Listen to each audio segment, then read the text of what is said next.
The energy inside the View studio was buzzing as cameras rolled for what everyone expected to be another lively celebrity interview. But what started as a simple chat quickly turned into one of the most talked-about confrontations in daytime television history. Country music legend Reba McEntire, graceful, composed and radiating quiet confidence, had come on the show to promote her new album. Dressed in a tailored black blazer that reflected her poise and authority, she smiled warmly as she took her seat. Across from her sat Joy Behar, the outspoken co-host known for her quick wit and fiery opinions. From the moment Joy leaned forward with that telltale spark in her eyes, viewers sensed this wasn't going to be a routine interview.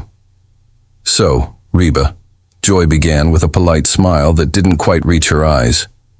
"You've been in this business for decades. You've seen how much the entertainment industry has changed. What do you think about all these young artists today who seem more focused on their social media followers than actual talent?" Reba adjusted slightly in her chair, her polite smile unwavering but her gaze sharpening just a little. "Well, Joy," she said calmly, "every generation finds its own way to connect with audiences. These young folks are incredibly talented. They're just using different tools than we had back in my day." But Joy wasn't satisfied with the diplomatic answer. She leaned forward. "Don't you think social media has cheapened the art form? Anyone with a phone can call themselves a musician now. Back in your era, you needed real talent to make it. The air in the studio seemed to chill." Whoopi Goldberg shot Joy a wary glance as if to say, "Careful now." Reba, however, didn't flinch. "Joy," she said, her voice smooth but edged with steel, "I have to respectfully disagree. Talent is talent, no matter the platform. Some of the most gifted young artists I know started out posting videos online. The tools change, but the heart and soul of music never does." Joy waved a dismissive hand. "Come on, Reba.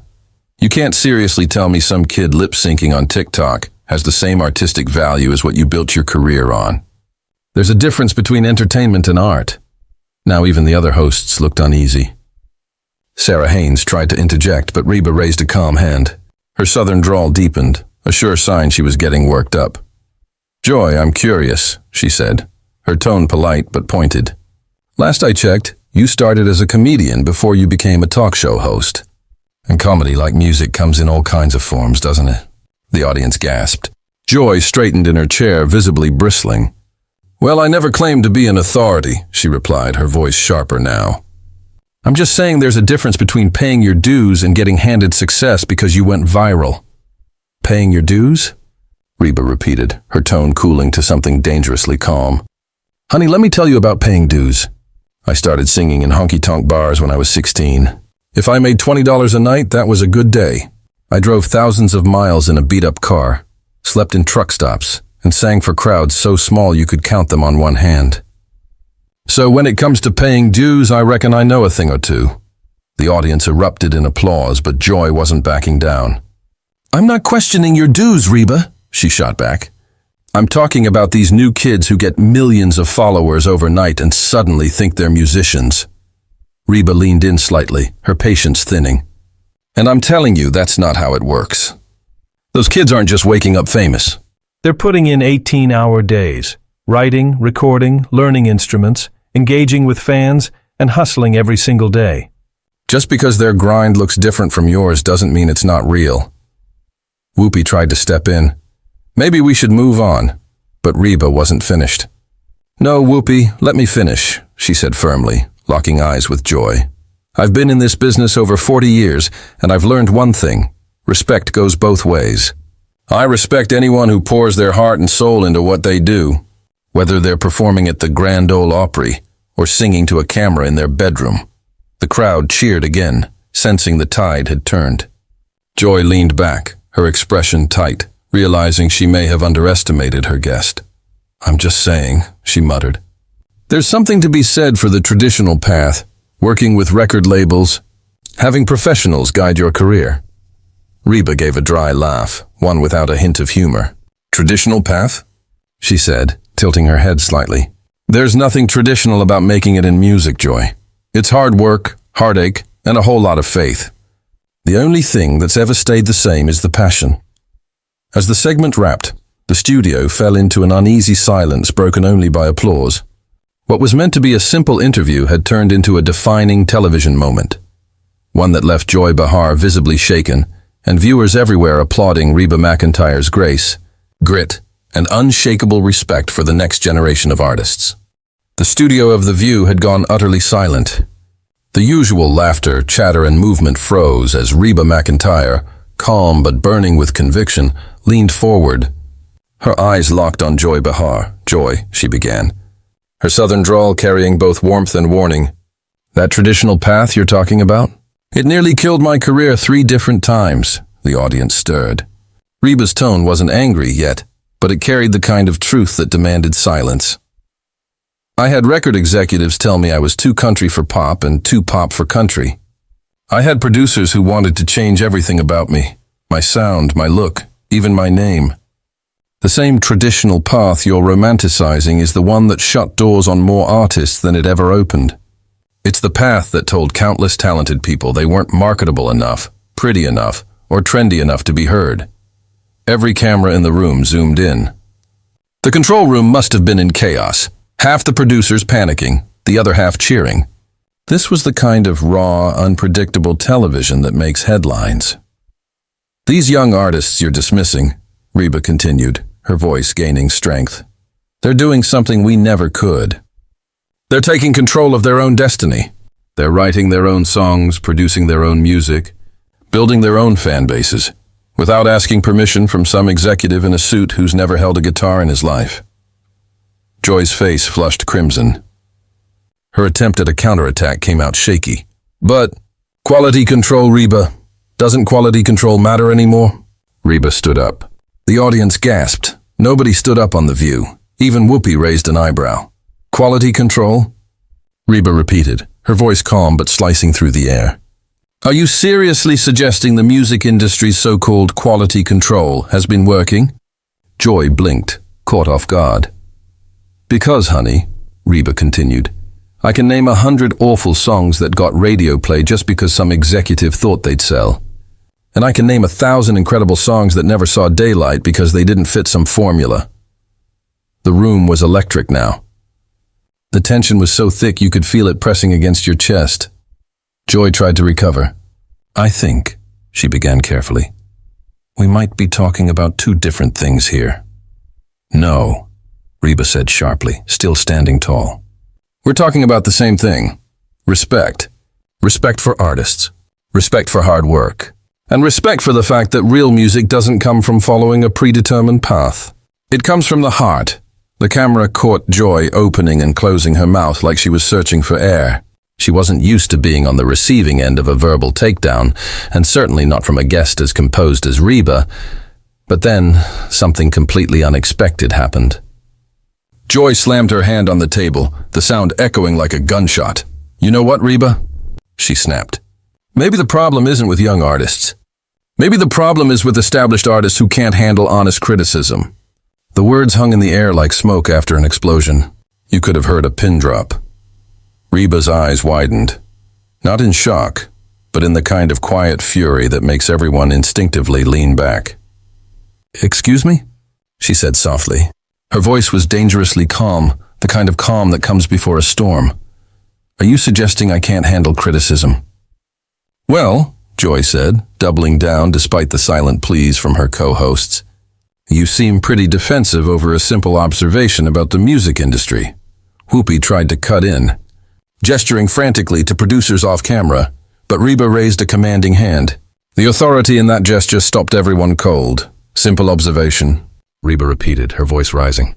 "Joy, you just spent the last 5 minutes insulting an entire generation of artists, dismissing their hard work and questioning their talent. And when I defend them, you accuse me of not handling criticism?" Her tone hardened. "Let me tell you something about criticism, honey." The word honey came out like a blade wrapped in silk. The audience gasped. "I've been criticized by better people than you," Reba continued, pacing slowly behind her chair like a lioness ready to pounce. "I've been criticized by music critics who actually understand music. By fans who love me enough to want me to be better. By peers who respect the craft and offer honest feedback. But what you're doing isn't criticism." Her voice dropped low, lethal. What you're doing is looking down your nose at people whose boots you're not worthy to clean." The audience collectively sucked in a breath. Joy's face went from red to purple. "How dare you?" she hissed. "How dare I?" Reba fired back, her accent thick as molasses now. "How dare I what? Tell the truth? Call out someone who sits in judgment of artists who've spent their lives perfecting their craft. You want to know what takes real talent, Joy?" She leaned across the table, eyes blazing. "It's not sitting behind a desk every morning making jokes about people you've never met. It's not criticizing industries you've never worked in. And it sure isn't passing judgment on art forms you clearly don't understand." Sarah looked mortified. Sunny Hostin was frozen mid-breath. Alyssa Farah Griffin, pen in hand, looked like she was witnessing history unfold. By the time the segment cut to commercial, one thing was clear. This wasn't just an interview gone wrong. It was a masterclass in standing your ground. And Reba McEntire had just reminded the world why she's called the Queen of Country. The tension inside the View studio had reached a breaking point. Even Whoopi Goldberg, the calm anchor in countless on-air storms, knew this one was beyond saving. "Ladies," she began, her voice careful, pleading even. But Joy Behar was too far gone. "You think you're so high and mighty, don't you?" Joy spat, pushing up from her chair to meet Reba McEntire eye to eye. "Just because you've sold a few records and strutted around in cowboy boots, please. Some of us have been fighting real battles while you've been out there singing pretty songs." The words hit like a slap. The entire studio froze. Somewhere in the control room, hearts were probably pounding loud enough to drown out the microphones. Reba stood still. Completely still. 3 seconds passed. Then her expression changed. The anger didn't fade. It deepened, sharpened into something colder, quieter, infinitely more dangerous. "Real battles," she repeated, her voice low, steady, almost too calm. "You want to talk about real battles, Joy? Let me tell you about real battles." She took a slow, deliberate step forward. Joy actually retreated. "I fought the battle of being told I wasn't pretty enough for country music," Reba began. "I fought the battle of being told I was too old to start over after my divorce. I fought the battle of losing 8 members of my band in a plane crash and finding the strength to walk back on stage 3 months later." The audience was dead silent. "I fought the battle of being a single mother in an industry that chews women up and spits them out. I fought the battle of starting my own record label when everyone said I was crazy. And I fought the battle of proving a middle-aged woman could still sell out arenas when the world said my time was over." With every battle, her voice grew stronger, richer, shaking the walls of the studio. "But do you know what the hardest battle was, Joy?" Reba's voice dropped again, quiet but commanding. "It was fighting people exactly like you. People who think they know better.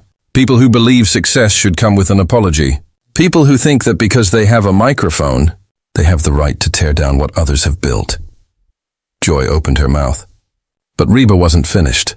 "You sit there in your comfortable chair, drawing your comfortable salary, making your comfortable jokes, and you have the audacity to tell me, and an entire generation of hard-working artists, that we don't meet your standards." Reba stepped closer, her tone sharp as glass. "Your standards, Joy? What exactly are your qualifications to judge the music industry? What songs have you written? What instruments do you play? What stages have you commanded? What records have you sold?" Joy's reply came out weak. "I don't need to be a musician to have an opinion." Reba laughed, a short, cutting sound with no humor in it. "An opinion?" she repeated. "Calling someone's life's work worthless isn't an opinion, Joy. It's an insult. And when you insult people I care about, people I've mentored, people I've watched pour their hearts and souls into their art, you'd better believe I'm going to have something to say." The cameras zoomed in on their faces now. Joy's flushed and rigid. Reba's fierce but unshaken. The contrast was brutal. "And another thing," Reba continued, her finger raised like a gavel. "Don't you ever call me princess again." The studio gasped. "I've earned every single thing I have in this life," Reba said, her voice ringing like steel. "I've earned the right to be called by my name, with respect. The fact that you think you can diminish me with cute little nicknames tells me everything I need to know about your character." "Reba." Whoopi tried again gently. "Maybe we should take a breath." "No, Whoopi," Reba said, calm but immovable. "I'm not done. Because this isn't just about me anymore. This is about every artist who's ever been dismissed by someone who thought they were better. Every young musician who's been told their dreams don't matter because they didn't take the right path. Her voice swelled with emotion now. And I'll be damned if I'm going to sit here and let anyone, no matter who they are or what show they're on, disrespect the industry that gave me everything. Joy's defenses began to crumble. Her voice softened. Look, maybe we got off on the wrong foot. Reba raised her eyebrows. Wrong foot? Joy, honey, we didn't get off on the wrong foot. You tried to start an argument with someone you thought would just smile and take it. Well, surprise, I'm not that person. I never have been. And I'm certainly not going to start today, not on national television, and not in front of millions of people who deserve better than watching you try to tear down their heroes. For a moment, time stopped. Joy Behar, the woman known for never backing down, stood frozen. Her mouth opened once, twice. Nothing came out. The other hosts looked like they were watching a car crash in slow motion, too horrified to intervene, too fascinated to look away. And then, after what felt like an eternity, the red light above the camera blinked off, signaling a commercial break. But the silence that lingered in that studio, that would echo across the internet for weeks. Joy's shoulders sagged ever so slightly. When she finally spoke, her voice was softer, almost uncertain, a stark contrast to the defiant tone that had filled the studio moments earlier. You're right, she said quietly. The words were so faint that the boom operators leaned forward, scrambling to catch every syllable. Across the table, Reba blinked, momentarily thrown off balance. She had been ready for another round of battle. Not surrender. I'm sorry, Reba replied cautiously, unsure what she was apologizing for, but instinctively mirroring the unexpected shift. No, Joy said, louder this time, her tone trembling between humility and resolve. You were right. I came into this thinking I could make a few clever jokes, maybe score some easy points at the expense of country music and the artists who pour their souls into it. I thought you'd just laugh it off and we'd move on to promoting your new album. The studio was so still that even the faint hum of the air conditioning seemed deafening. Every audience member leaned forward, eyes wide, afraid to miss a single word. But you didn't laugh it off, Joy continued, looking directly at Reba now. And you shouldn't have, because what I was doing wasn't critique. It was condescension. I was mocking something I didn't understand. Reba slowly sat back down, her posture alert but no longer rigid. Joy, she began, but Joy lifted a hand gently. Please, let me finish. She took a steadying breath. I've spent so many years playing the role of the truth teller, the person who calls out hypocrisy, who challenges the powerful, who fights for the underdog. Somewhere along the way, I forgot what that actually means. I stopped punching up and started punching down. Whoopi was watching her co-host as if she was seeing her for the first time. Genuine self-reflection wasn't something Joy Behar was famous for. I don't know anything about the music business, Joy admitted, shaking her head. I don't know what it takes to write a song that connects with millions of people, or to perform night after night while strangers judge your every note. I don't understand what it means to rebuild yourself after heartbreak, or to put your pain into melodies.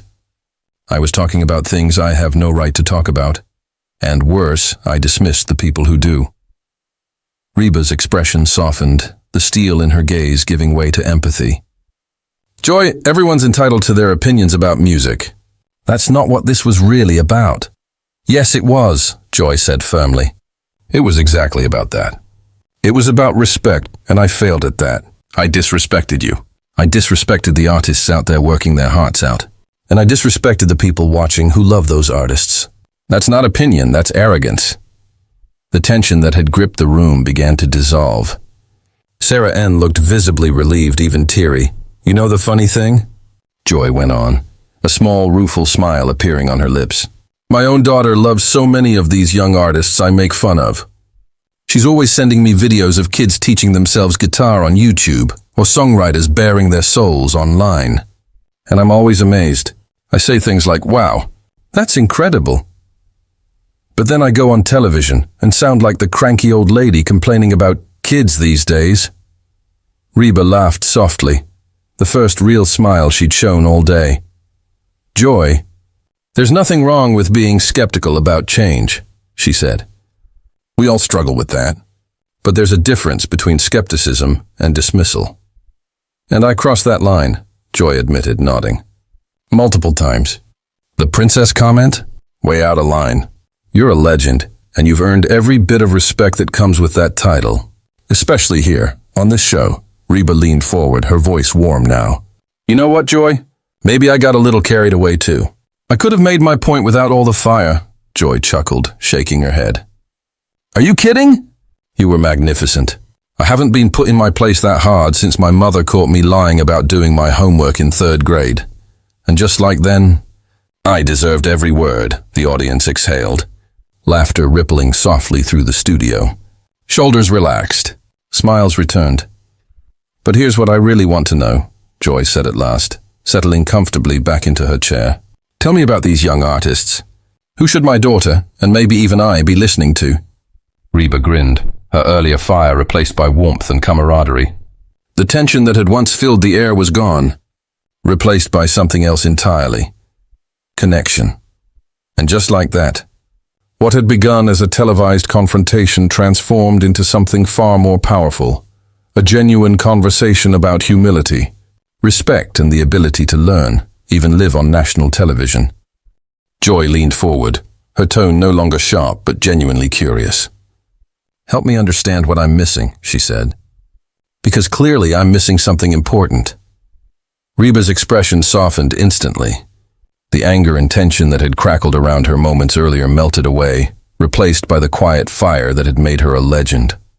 Oh, Joy, she began with a fond sigh. Where do I even start? She smiled, her voice warming with pride. There's this young woman, she's maybe 19 or 20, who writes these breathtaking songs about growing up in small-town America, about mental health and self-discovery. She plays guitar, piano, writes every lyric herself. She's built this online community where her fans share their own struggles in her comment sections. Through her music, she's probably helped more people deal with anxiety and depression than half the therapists in this country. Really? Joy asked, eyebrows raised. This time the curiosity was genuine. Really? Reba confirmed with a nod. And then there's this kid. He can't be more than 17. He does these incredible acoustic covers of classic country songs, but with his own twist. He's reintroducing a whole generation of kids to Hank Williams and Patsy Cline. Imagine that. A teenager making teenagers fall in love with old-school country. He's doing more to preserve traditional country music than most of Nashville combined. Joy was nodding now, completely captivated. That actually sounds incredible, she admitted. It is incredible, Reba said passionately. These kids aren't tearing down the traditions we built. They're honoring them. They're taking the roots of country music and blending them with their own experiences, their own stories. That's not killing the industry, Joy. That's keeping it alive. From across the table, Sunny finally spoke, her tone light with relief. You know what? This is actually a beautiful conversation now. It really is, Whoopi agreed, smiling. This is what The View is supposed to be. Different perspectives, honest dialogue, and maybe even a little learning along the way. Joy turned toward the camera, her voice thoughtful but clear. You know what, folks? I learned something today. When you dismiss someone's art, you're not just criticizing their work. You're dismissing their story, their struggle, their dreams. And that's not something anyone has the right to do, especially not me. Reba nodded, a gentle smile tugging at her lips. And I learned something too, she said. Sometimes the best way to change someone's mind isn't by fighting them. It's by helping them see what they couldn't before. Alyssa chimed in playfully. Though to be fair, the fighting was pretty spectacular. That broke the tension. Laughter filled the studio, real cathartic laughter. Even Joy and Reba joined in. It was, Joy agreed, chuckling. I haven't had a verbal sparring match like that in years. Reba, you'd make one hell of a talk show host. Thanks, Reba laughed, shaking her head. But I think I'll stick to singing. Though if you ever need someone to fill in when you're on vacation, I'm apparently good at telling people exactly what I think. Joy grinned. Next time, go a little easier on me, okay? My ego's pretty fragile these days. The audience erupted again, the last remnants of tension evaporating into pure amusement. What had started as a fierce, uncomfortable confrontation had transformed into something remarkable, a masterclass in humility, understanding, and connection. Whoopi glanced at the studio clock and smiled. "Ladies," she said, "this has been absolutely incredible television. Reba, thank you for standing your ground. And Joy, thank you for being big enough to admit when you were wrong." "Thank you for having me," Reba said graciously. She turned to Joy with genuine warmth. "And Joy, I hope you'll keep that promise to check out some of those young artists I mentioned. I think you'll be pleasantly surprised." "I will," Joy promised, her tone sincere. "And I hope you'll forgive a stubborn old talk show host who finally learned something today." "Already forgiven," Reba said with a smile.